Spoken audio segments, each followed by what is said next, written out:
we're going to break away from the existing setup here and make it even better than before. And this is going to be possible using the power of G5 technology. Now, as for the way the setup is right now, it's been working out really well. However, as you can see, the desktop space is a bit limited, and even though we do have a dual screen setup here, I have even more LCD displays that are just waiting to be used, such as that one right there. And yeah, we don't have that much space available for a third display. Now, we do still have space on the shelving here, and we also have space available here, but this doesn't really make that much sense to use in terms of, well, more desk space, because that's the Mac Pro area.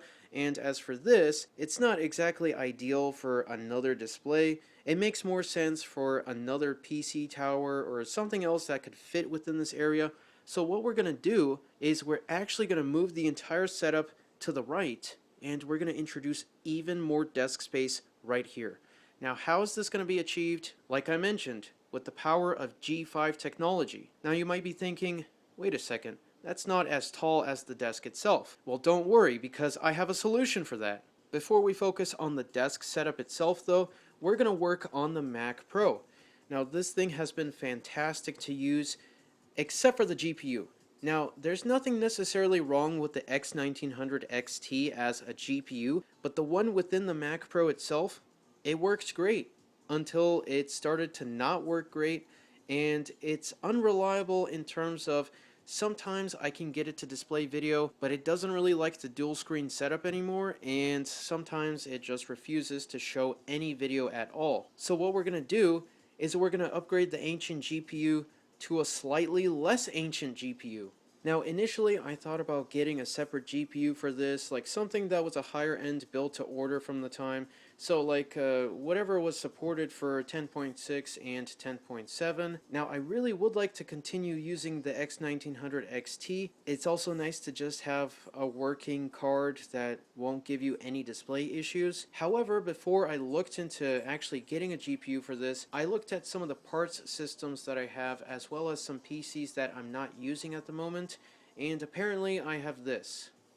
Yeah, it's a Radeon HD 4670. Now, if I knew I had this earlier, I probably would have switched out the X1900 XT as soon as it started causing issues. Now, the PC with this card, I knew it had a GPU, but I never looked at what the GPU itself is. That, or I just forgot what kind of card it is, and I just had it off to the side. I kind of forgot about it. I've been using the Mac systems more, but now that I know I have a working GPU available right here, which should work under 10.6 and 10.7, we're going to take this and install it in the Mac Pro. So we just need to open up the Mac here, and I've opened it up and removed the GPU so many times because I kept troubleshooting this. Now, maybe it just needs new thermal paste. It's not dusty, like I've cleaned it as much as I can, at least without taking the cooler off. Maybe it'll fix it, but you know what? I don't care. We're just going to remove this for now. And besides, the 4670 itself is technically an upgrade. It's 2 years newer than this. And even though it does have the same amount of VRAM, 512 megabytes, the GPU die itself is technically newer. It has a smaller architecture size, like the nanometers is smaller. So it is technically an upgrade, but we're going from one ancient GPU to another ancient GPU. However, that's the way we do things around here, so I don't really care. Now, this isn't even screwed in, and the clip that holds this in is actually broken, and with this unplugged we can just remove the GPU, and I still had to unplug the display cable, and just like that, there's the X1900 XT. Now, it is a really cool card. It is factory to this Mac Pro because the information sticker on this says that this was a build-to-order option. We're not going to get rid of this. Obviously, we're still going to keep this, but we're going to install the other GPU for the meantime and at least make use of the Mac Pro the way it is right now. In the future, maybe we could even get another X1900 XT and run 2 of them. Of course, it has to be the Mac Edition because, yeah, Mac Edition includes this extra hardware because it's a Mac Pro. Now, if we compare both the cards here, you can see that this one is slightly smaller. It has a different design for the cooler itself. So instead of the weird design with the X1900 XT, we have a more traditional, just, like blower style fan here, and we do have dual DVI on both of these, but the advantage of the 4670 is that you also have S-Video. So I guess if we really wanted to, we could use this with a CRT. For now though, we're just going to stick with DVI. Now it doesn't have the fancy Mac Pro bracket, but it's not going to be that big of a deal because we have this right here on the Mac, so it's not going to be touching aluminum or any metallic surface, and it's also not necessarily like a super heavy card, so it's going to be able to stay within the PCIe slot without any issue at all. And of course, once you install this, it's going to be completely fine. So yeah, the other advantage of this is that it also doesn't need a separate 6-pin power connector. So this one needs extra power, this one doesn't. So it's slightly newer, slightly better, and a little bit more power efficient. Back when the Mac Pro was actually upgradable. Yeah, this is a really professional install, by the way. So, okay, there we go. It should be locked in. So yeah, we are locked in. Now we also need to install this, which is not optimized to do while you're recording, but we're gonna deal with this anyways. And the GPU is now officially locked in. All that remains now is to power this up and make sure that it still works.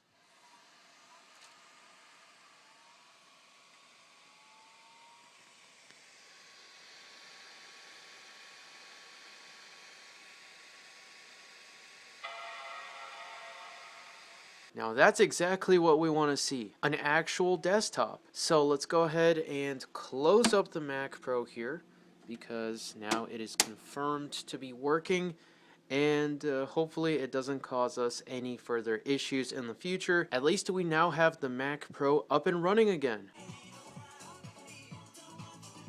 So the Mac Pro is back. Now this will be the last time you see the setup like this now, because we got to start disassembling this in order to improve it. So how exactly are we going to make a new desk? Well, it's all made possible through the power of CAD, both computer and cardboard aided design. Yes, that's right. We have another G5 tower.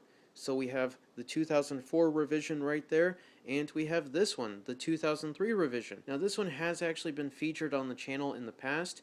Most notably, we took the RAM from this machine and installed it into that one, mainly just because this one doesn't power on.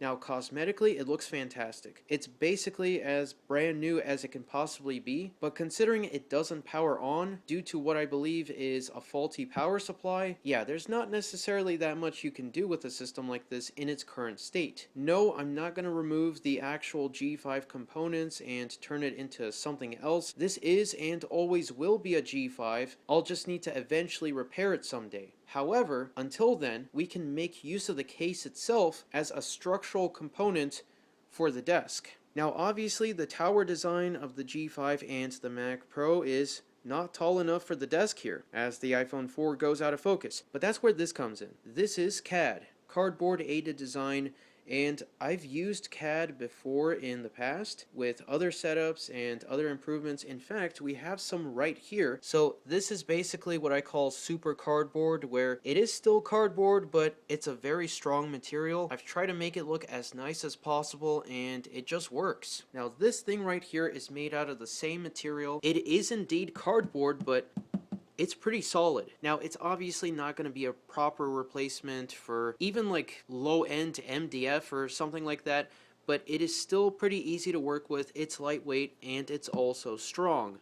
Now, this is basically a box. Yeah, I made a box out of cardboard, but the thing is, this is a very unique one where it's optimized for the G5 tower. What I've done is I've taken the design elements of the handles on the G5 and I've used it to its advantage, so that way we can easily install this onto the G5, and just like that, now you have an additional desk component. So this is basically going to be like an extension to the desk setup, where we can add another part right here as well as connect it up to this.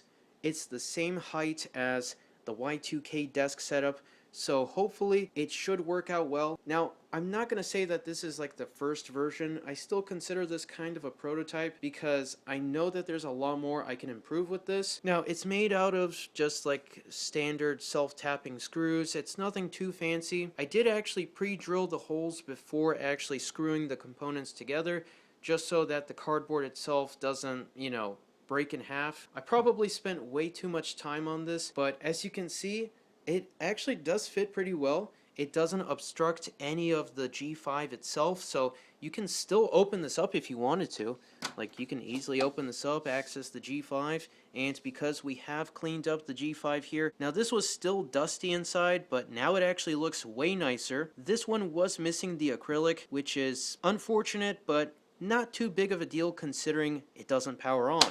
So with the G5 all ready to go, the plan here is to take this, install it somewhere here. I'm not entirely sure how it's going to be arranged yet. I'm not entirely sure how the Mac Pro will be set up within the setup yet, but another thing for certain is that I'm also going to try and optimize the cable mess. Now, we do have the advantage of reusable Velcro cable ties, but I also have a lot more cables to choose from, so hopefully it won't be as bad as it is right now. And as for this, if it does prove to be successful, then I might actually make some additional improvements, such as make an opening for like some kind of storage, or maybe even some kind of expansion, so like external hard drive storage, maybe some Ethernet controllers. I don't know. There's a lot of potential here. Maybe we could put like the Ethernet networking stuff within this. I haven't spent much time with those extra features on this because I just want to see how structurally sound it'll be in the first place. But so far, from what I can tell, it is pretty strong. Yes, it does wobble, but the whole point is that it's not going to move, and I don't want to actually damage the G5 itself. Now, I've also added vertical reinforcements on the inside here, and I have briefly tested this with a monitor. It does seem to hold up well, and to be fair, it's probably going to be way more stable compared to just this. Yeah, we don't have any additional supports apart from just that and that. So this is definitely going to be a significant improvement, and I can't wait to see how it'll turn out. So as nice as it is to have the Mac Pro back up and running with iTunes here, we're going to have to power it down as well as the Hackintosh and go back to square one because, well, we got to start with an empty area here. So far we have the keyboard and the mouse gone from the setup, but more importantly, I've also started to clean up the dust. So the Dell displays have been cleaned. The cinema display is dust-free, and that actually had a lot of dust on the monitor itself. And the hi-fi devices are also cleaned up, so the mini disc system as well as the Sharp system actually looks a bit better now because you don't see a huge layer of dust. So here is the first display out of the way, and check out all that cable mess. Now, it's honestly not that bad, but this cable right here, I was actually testing out an HDMI to DVI cable for the Hackintosh. It does actually work out well because, believe it or not, we're using VGA with this despite having digital connections. So that is one upgrade that's going to be awesome to try out. But here we have the rest of the cable mess. Now this one actually stays with the monitor because we do have the soundbar here. We have the other display right here. So now we have a blank slate to work with, and I'm going to try and see what other cables I have because, like I said, I know I have other ones which can optimize this and make it even better, but I'm still going to have to go through the cables in the first place.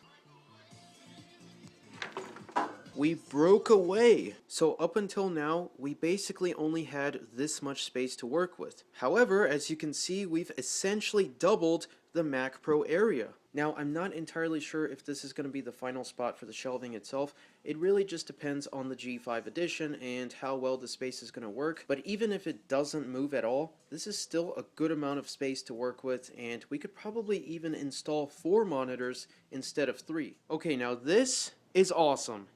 We basically made the peak 2000s desk setup here, and we have 4 different Dell displays. Now these 2 I've been using up until now, and obviously we're still going to use them, but the goal here is to basically have a different system for each one of these displays. So this one I'm going to continue to use with the Optiplex Hackintosh. This one is going to stay connected up to the Mac Pro. As for these, I'm not entirely sure yet.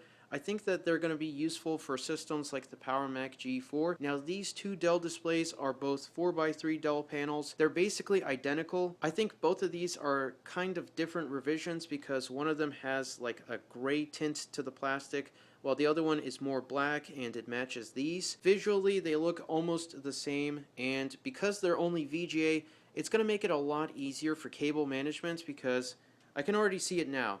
It's going to get pretty messy, but I'm going to try my best to make it as manageable as possible. I'm going to try and make it more optimized with better cables and, of course, the reusable Velcro cable ties. But yeah, 4 different displays means that we can have 4 different systems simultaneously. So who needs a KVM switch when you can just have a setup like this? And as for this Dell display, the only reason why I haven't installed it over here is mainly just because the 4x3 panels fit better compared to 2 widescreen displays.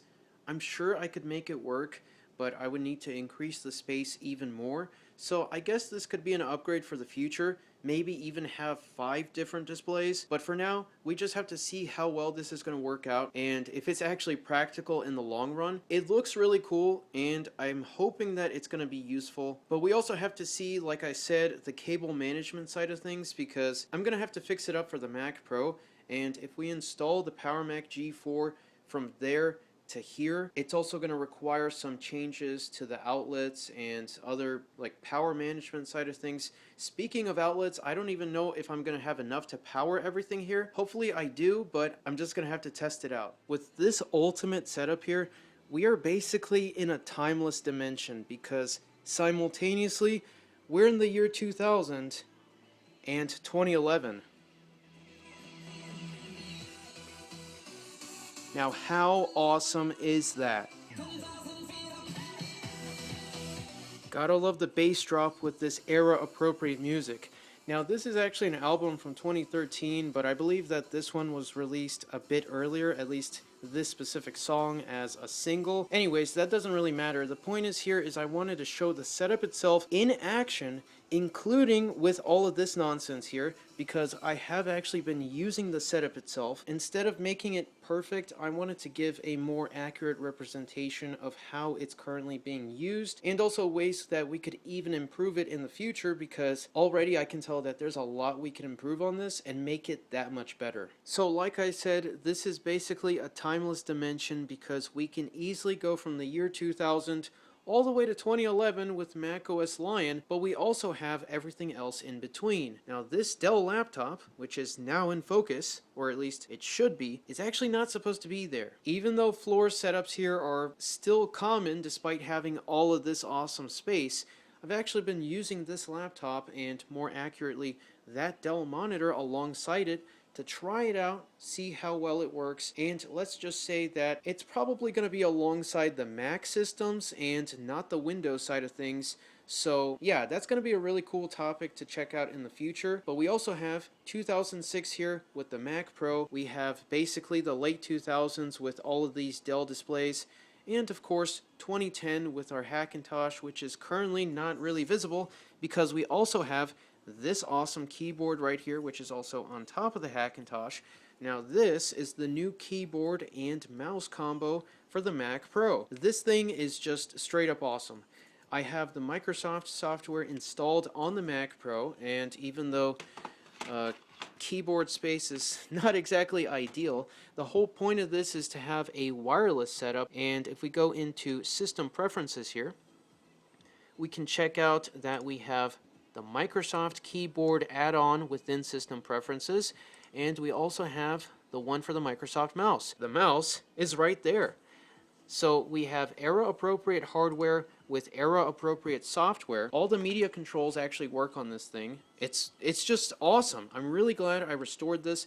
I actually restored this in a previous video. If you haven't seen that, I'll have it linked available within the video description. But basically, it's been a big game changer because it's nice to have wireless accessories. I still like having wired ones as well, but whenever you're constantly moving things around, it's nice to just put it off to the side, but I can still easily access it. And in fact, we can stop the music and then continue because we have all of these awesome function keys on the top there. Alongside that, we still have the Logitech wireless mouse for the Hackintosh.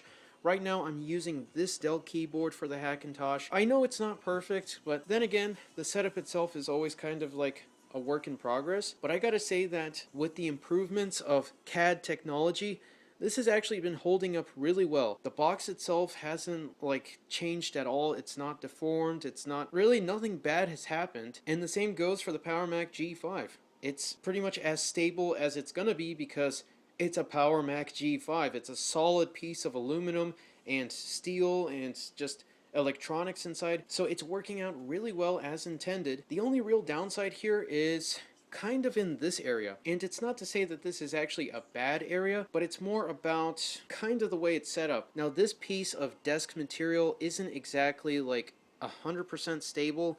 It's partially due to the fact that this is kind of warped, but it does still work. The main desk itself still holds up really well. As you can see, we have the separate displays here. And with these, it's also holding up really well because we have two of these desk panel pieces, not exactly intended to be a desk in the first place. These are more like shelf components, but the thing is, they do work really well. They have the nice laminated surface, so it's a little bit more professional than just like a piece of plywood or even just like a piece of cardboard. But overall, I am really happy with how things are turning out because I just know it's going to get even better than how it is right now. And I also got to say that cable management is honestly surprisingly pretty good. Now, I managed to organize all the cables here, so they are basically only as long as they need to be. So, for example, the power cable on this is longer than this, and the same goes for this. I'm also now only using DVI for these two displays. These, of course, are using VGA because they are only VGA resolution in terms of that's the only physical input that they have. They are still fantastic panels, but with these, we have moved on to digital video. I know, crazy. But the nice thing about this is that we still have VGA connectors on these monitors, so if we want to switch the input onto another device, it's still entirely possible to do that. The good news about CAD technology is that even with this prototype design, it tells me that it is actually viable and it's worth investing research and development because it can physically support the desk setup, and I'm sure we can make this even better. Now, it does take quite a while to work on this because it is, of course, super cardboard, but it would be nice to have some kind of opening here, maybe on this side, or maybe like a completely different redesign where like you have an entire shelf or like just a whole bunch of available free space. The issue with that is that I'm going to have to completely redesign it, which is going to take time because in the front here is basically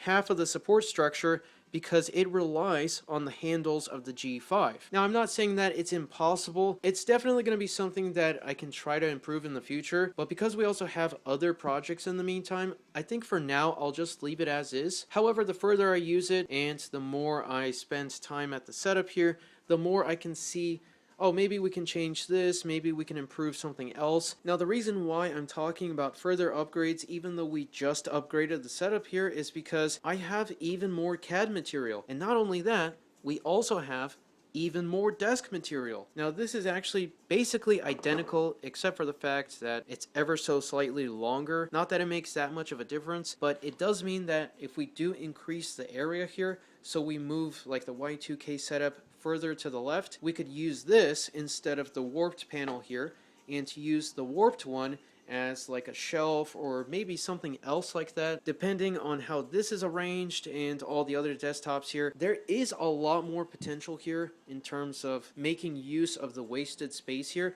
Like, for example, this area, even though that's where the Power Macs are, you can obviously put stuff on top of them, such as the Wi-Fi area here. It has been working out really well on top of the Mac Pro, but there is also the possibility of using the Mac Pro like the G5 here. However, I'm not entirely sure about that yet because I would prefer to have it in this orientation because it makes it easier to work on and use in general, because if it's like this, it doesn't exactly have a lot of airflow, but this is a bit more open. But the point I'm trying to say is that We do have the resources. I just need more time and more research and development spent into this, but it's all made possible because of you guys watching today's video and in fact watching previous videos on the channel. Making a setup like this is kind of essential at this point because I need it for YouTube. It's part of the channel itself. It honestly is really useful, especially when you're working with old systems like this. But yeah, this would not have been possible if it wasn't for your guys' support. I appreciate everyone who watches, who comments, who leaves a thumbs up, and if you even want to subscribe, that's also pretty cool. We have some new upgrades in terms of new cables. Now this is actually a power supply for Molex. This basically makes any internal Molex device into an external one, and using a Molex to SATA adapter, that means I can also use it with SATA devices. We also have a USB to SATA and IDE cable. So this makes it super awesome and not to mention extremely convenient to test out an internal drive like this with basically any system. It also makes it possible to use it as an external drive because if we have power and we have USB, then we have all that we need to make it usable with pretty much anything that we want. Now, of course, I can still use an internal hard drive within the Mac Pro or really just any system because I can always use more storage. Not to mention that it would be really cool to have a maxed out Mac Pro, but the point of this is that I've actually been testing out this hard drive. It seems to be pretty much brand new considering it's an older drive. Now this will be more of a topic for a future video alongside this Dell laptop because I've been using it with the laptop, but the point is I've left these accessories here to show you,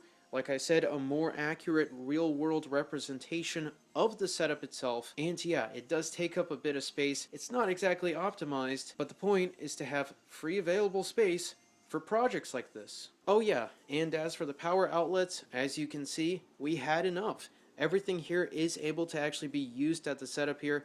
Now, the Power Mac itself, like I said, I've been testing out the laptop here, so it's not exactly configured 100%, but we do have physical power outlets available, and I still have some yet to be used, which is great because it means even further upgrade potential. If you look at the really early days of the iTunes setup and you compare it to now, it's honestly laughable, but we all had to start somewhere. We didn't even have the Mac Pro back then, let alone other systems like the Power Mac G4 or even the G5. Now, I did actually have this Dell laptop back then, but I never really made that much use of it, just like with some other PC systems, but I'm able to use the Hackintosh a lot, which is a Dell system.